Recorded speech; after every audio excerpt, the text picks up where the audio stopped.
So, time check. 4:56 AM yan. Zero na yung trip A natin. So, solo ako ngayon kasi gusto ko siyang matry ng solo. Gusto ko makita kung bongga ba talaga ang kanyang power. Tayo ay magkakaliraya lamang. Malapit laang. Ano are? Ay, sobrang traffic man. Akala ko yung main aksidente ginagawa ang kalsada. Oh, grabe, lalim mo. Maambon. Pasok ko muna yung Insta360 baka kung anong mangyari. Los Baños at the moment. Hindi ko alam kung itutuloy ko pa. Tignan nyo kasi langit, oh. Kasi mga motor na mga pabalik dito, mga nakakapote. Saan ako pupunta kung hindi ko itutuloy? Corny naman. Minsan na nga lang mag-solo ride. Muulan pa. Grabe oh. Sobrang dilim. Should I? Or should I? Check ko nga ang weather sa cellphone. So, mababa lang naman. Nasa 24%. 38%. Tirado sa Kaliraya. Maulan! Papayla sa pagsanahan. Taas din ang tiyan. Tuloy ko ba? Nandito na lang din naman tayo. Di tuloy na. Grabe natin, average natin 55. Solo lang kasi. Ang kilo ko ay nasa 54 or 55 na yata ako. Hindi ko akalain na matipid pala sa gas ire. Parang patsyo, ganun. Maano talaga to, lakas ng hatak, grabe. Parang di mo akalain na 125cc Yung pakiramdam niya parang nakasakay ako sa I mean yung yung feels ng arangkada niya and para kang nakasakay sa PCX ganun. Para kang nakasakay sa mga 150cc higher na scooter ganyan. Bilis talaga. Kayang-kaya talagang makipag nito. Kayang umovertake nito ng malala. Walang pag-aalanganin sa overtake.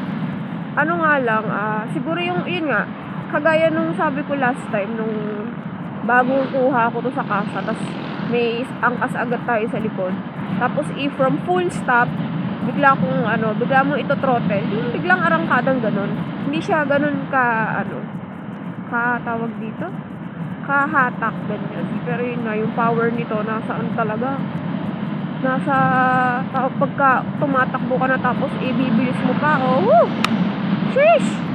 Talagang, umaandar ka gano'n, gaganon pa siya ang description niya. Saka ang smooth ng makina nito. Parang nung last time lang, meron akong kasabayan na nag-giorno din, tas katabi ni Aaron dito sa banda dito. Sabi ko, kukuha na talaga ako ng giorno, tapos nandito na siya sa akin ngayon. Thank you Lord, thank you sa blessing. At syempre sa akin. Sipagan pa natin lalo at sana ay dumami ang ating bonus. At saka sa mga hindi pa nakasubscribe dyan, tinignan ko analytics ko sa YouTube. Karamihan ng mga nanonood sa atin sa channel ay mga hindi pa nakasubscribe. Kaya ano pang hinihintay mo? I-click mo na yung subscribe button dyan. Wow, super generic. Sobrang guys, sobrang bilis niya makaabot sa 90. As in, walang kahirap-hirap na mag-90 to.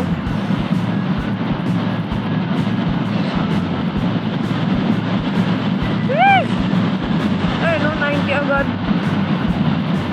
Grabe.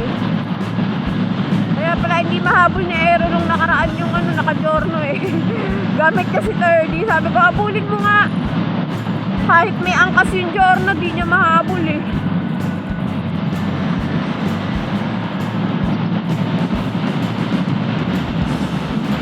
Yay! Give it to me!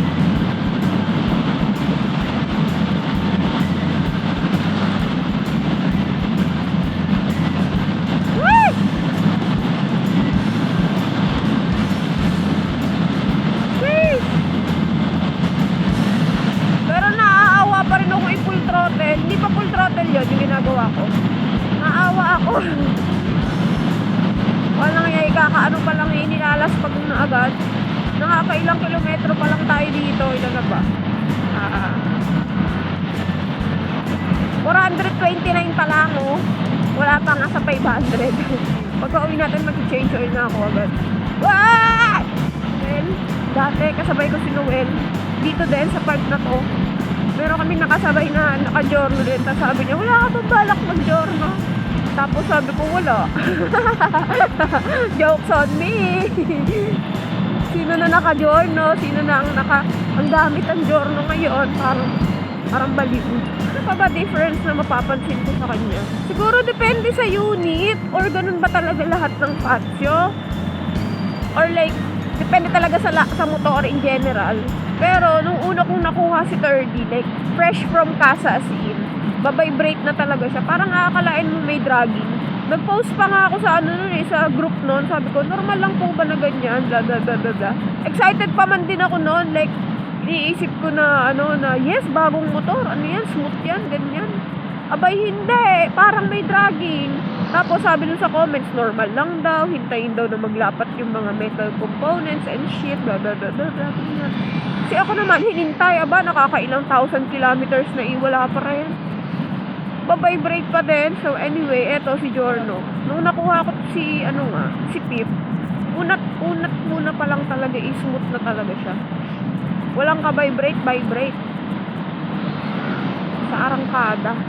Isa pa sa nagustuhan ko dito sa Giorno is yung compartment talaga. Napakaluwag, grabe. Dati sa Fazio, nahihirapan kami.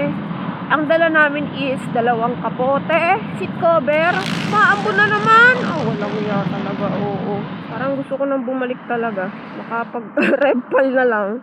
Balik na lang tayo kasi parang ulan talaga sobrang kulimlim. Putek na yan. Sayang oras.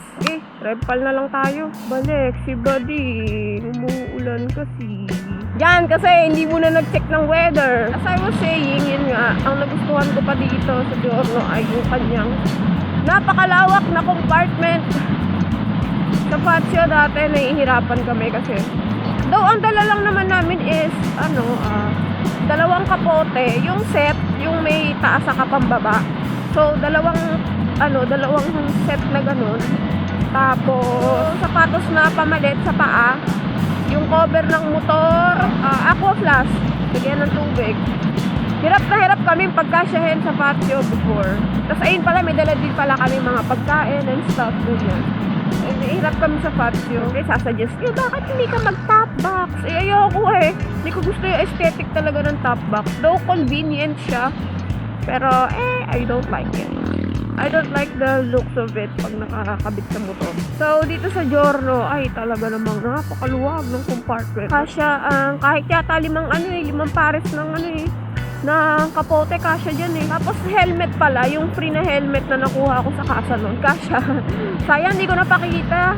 Sayang yung, hindi ko nakuhaan yung genuine reaction namin ni OBR noon. Yung pinagkasya namin lahat ng mga gamit namin sa compartment nito nung pauwi kami galing casa. Grabe talaga, as in, super spacious. Ayun. Ganda dun, clear yung sky. At, tuluyan na nga tayong inulan. Reset. Nasa Calamba na naman tayo at dito ay walang ulan. Hindi talaga umulan dito. Also guys, I stand corrected. Pag solo, tapos igaganon mo siya. Ang bilis pala ng hatak. Kanina ko na try sa stoplight. Bigla kong ginanon talaga. Inano na ganun yung throttle. Chuk! Abante agad But if I'm going to compare it sa Fazio, hindi ko na maalala yung difference I mean, hindi ko na maalala kung paano yung feels kay 30 kapag kagaling sa full stop tas bigla kang aarang-ada. Kanya may umaambon na rin dito. Ayoko lubayan ng ulan. Tuloy pa ba? Nandito na alangan uwi ko pa. Pagbigyan mo naman ako, minsan lang ako mag-solo So, dahil aakyat nga tayo ng Repal, malalaman din natin kung kamusta ba siya sa ahunan. Bango dito. Ang fresh ng amoy. I don't even know if I should be telling you this, guys. Pero, sorry na agad, sorry. Ang kamote ko sa part na yon. Pero kanina kasi, sa may bandang Los Baños, may PCX sa likod ko, kulay puti, may angkas siya. Ang kulit! Talagang alanganin, dito sa kanan, gusto talaga niyang tumagos, gusto niyang sumingit na ganon. Syempre, alangan huminto ako, meron din kotse sa likod ko. So, hindi ko siya napagbigyan, ganyan. Baka ma-aksidente rin or what, Tapos, nung nasa maluwag na part, sobrang binilisan niya talaga. Talagang, ang bilis niya dito, Eto, sorry na. Tinry kong habulin. Para sana makita rin kung gaano ba kalakas ang ano nito. Kung kaya niya bang tapatan ng PCX. At nagulat ako sa kanyang performance kasi kayang-kaya talaga. Naunahan ko pa. Pero siguro kasi may angkas yung PCX. Pero kung siguro kung solo lang yun, wala. Ano talaga, iwan ako noon. Pero since may angkas siya, kayang-kaya ko siyang habulin. Naunahan ko pa kamo. Pero, nung naunahan ko na siya, tumigil na ako. Kunyari, huminto ako sa gilid. Okay, that's not my proudest moment. Ang gago ko doon. Sorry. Uy! Anong tawag dyan? Rainbow! There's a rainbow always after the rain. Ahon, papuntang Marcos Mansion, walang kahirap-hirap.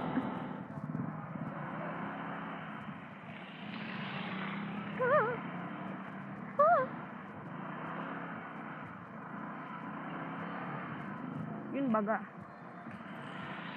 Linis kapag uwi, Pip, hayop.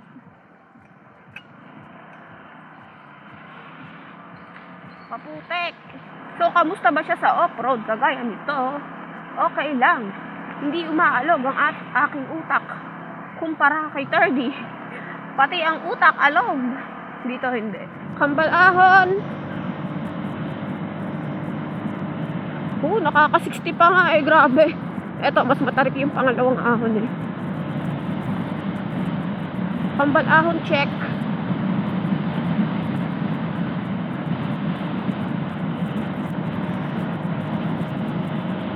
Oh, grabe yan. 60. 65.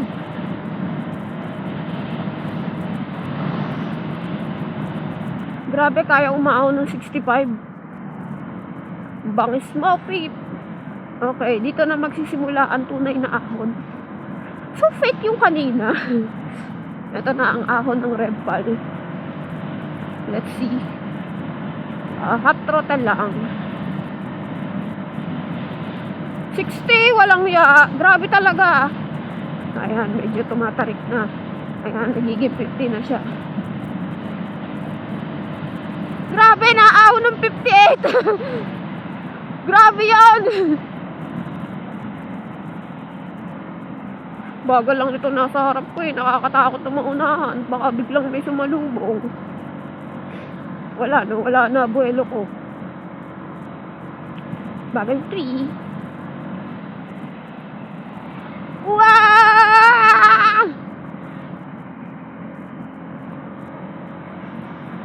Labeg! Patangpag! So, yun nga, wala siyang kahirap-hirap sa ahon. Nagpi-58. Pero, depende pa rin niya sa timbang nyo eh. 54 o 55 ako eh. Tambay lang saglit. Doon kasi sa pwesto ko ng isa, doon sa may El Shaddai, bawal na eh. Tukal ng mukha. Tignan nyo pala kung gaano kadaling i-center stand to. Yeah. Walang kahirap-hirap. Ngayon ko lang din na realize na dahil sa kahabaan ng daan ito, mas enjoyable pagka long ride igamit mo manual o semi-automatic. Sa mga oras na to, namimiss ko si Ford eh. Ay, sa mga nagtataka kung nasaan ba si Ford, hindi ko po siya binenta. Nasa bahay lang siya. So, okay lang din naman to, scooter, ganyan. Kaso, tiga ka lang kasi ng tiga. Gets ba? Gets ba? Yung mga naka-scooter dyan, at the same time, may manual o semi-automatic na motor. Sige, sabihin nyo sa akin, alin ang mas nakaka-enjoy dalhin sa long ride?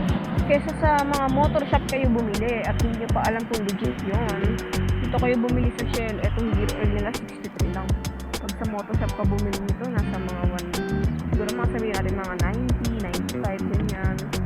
Pero dito 63 lang. Oh, height reference. Kapatid ko 5'3". 5'3 ka, baliw. Tanggalin mo yung ano.